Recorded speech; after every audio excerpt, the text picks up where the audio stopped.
Tanong ko lang. Oh. Ano ang naisip mo kapag sinasabi ang salitang Blythe?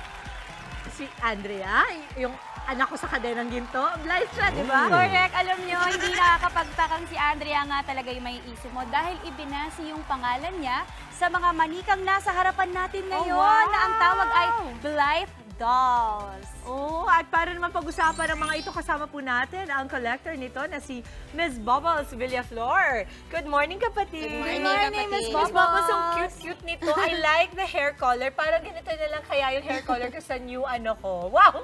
Wait, so, etong mga dolls na ito, no, ay nangongolekta ka. Paano ka nagsimula nito? Kasi nung nag-start ako doll collecting, iba-ibang line siya, bale. Tapos na-discover ko yung Blythe na ang cute-cute nila. Oo. At Tapos saka malaki yung kakaiba. Yes, malaki yung head kasi nila. At saka malaki yung eyes niya. Ang ganda ng mata niya. Magkano yung per doll ganito pag binibili mo? Kasi binibili to sa Japan, tapos usually 20,000 yen. So, depende sa conversion yung So magkano value. yun, kunwari, sa Pinas? Mga 10,000 pesos. Isang doll? Yung iba na, ngayon, kasi nagpalit na sila ng manufacturer, medyo mas mura na. Oo, so mga 7,000. Ang ganda-ganda. O, tingnan mo, may mga naka-braid ba? Pink hair, Oo, merong lahat white ng looks. hair. Meron Oo. sila. Mahilig ka sa dolls? Medyo mahilig Ah, naman. wow. Going up Barbie, Oo, ganyan. oo, Pero oo. ano bang pagkakaiba ng Blythe Dolls, Miss Bubbles, sa mga ibang fashion dolls tulad ng, nasa labas yung Barbie, Bratz? Ano po pagkakaiba nila? Well, unang-una yung head nila malaki. Okay. Tapos, nako-customize kasi siya. Like, itong mga dolls na to, customize yung makeup. What? Paano? When you order? No, stock siya. Tapos, hahanap kayo ng mga nagko-customize, mga artists. Okay.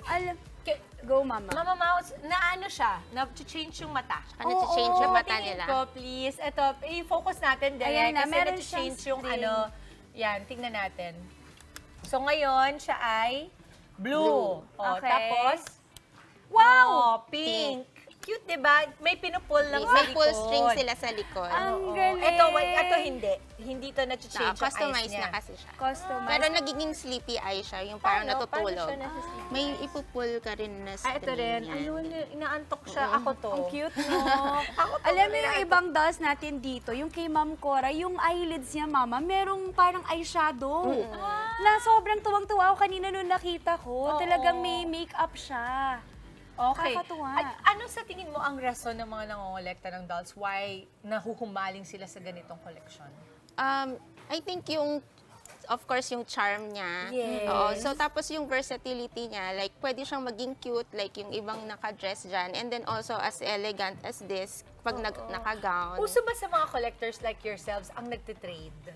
Yes, yes. So pwede mong i-trade, ganito. Ang Blythe Dolls, how long has it been in the market? Gaano katagal na siya? Actually, 1970s pa yung first production ng Blythe. Tapos na-discontinue siya. Under Kenner siya before.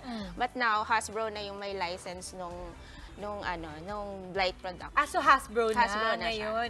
Amazing. Ayan, may hawak itong si Ito, Mama ang cute Maui. nito. Napaka-cute. Parang a-attend ng ball. Diba? Alam mo, napansin ko, yung mga buhok nila malalambot po. Meron bang way to maintain May it or shampoo to clean special? it? Or allowed yung ba iba, shampoo? meron. Ako yung regular shampoo lang ginagamit. So pwede. Pwede naman. Pero meron ding doll mist, doll shampoo na nabibili in the market. Tapos in terms of cleaning the body, wipes lang ba? Yes. Kasi ano siya At saka nag-move iba yung, Tingnan, no? yung mga Nagagano. customized, yes, namumove yung joints yung nila. joints nila. So, Sobra. pwedeng nakaupo. May mga doll houses din tong Blythe Dolls or wala? Wala. Pero pwede naman, same scale naman sila with Barbie. Pwede rin Same gamitin. scale ba sila with Barbie? Malaki lang yung talaga head. head. Oo, you know what I wonder is parang paano ba sila mag-release ng designs? Tipong every year, may mga bago silang looks. Typically, in 1 year, mga 10 releases. Merong usually pag spring, may Halloween theme, What's may your most Christmas. favorite from your collection? Yung dark black, yung almost black hair doon. Ito. Because?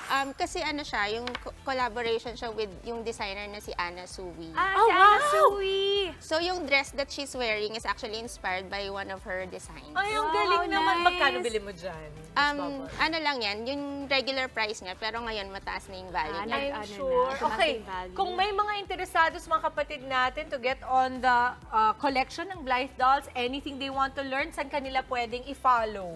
I have a page po, The Fairy Doll Mother, yung name, in Facebook and also on Instagram. Ang Thank you, Miss ganda. Bubble. Thank you. Enjoy ko. Kami ay Thank you namangha. Ang gaganda ng Oo. dolls. Maraming salamat sa pagbisita, Miss Bubbles. Mga kapatid, Dimples Romana po, kumpletuhin ang inyong umaga ng mga kwentong puno ng inspirasyon. Salubungin po ang bawat araw ng may ngiti at pag-asa. Kaya't mag-subscribe na po at mag-follow na sa aming social media pages ng News 5.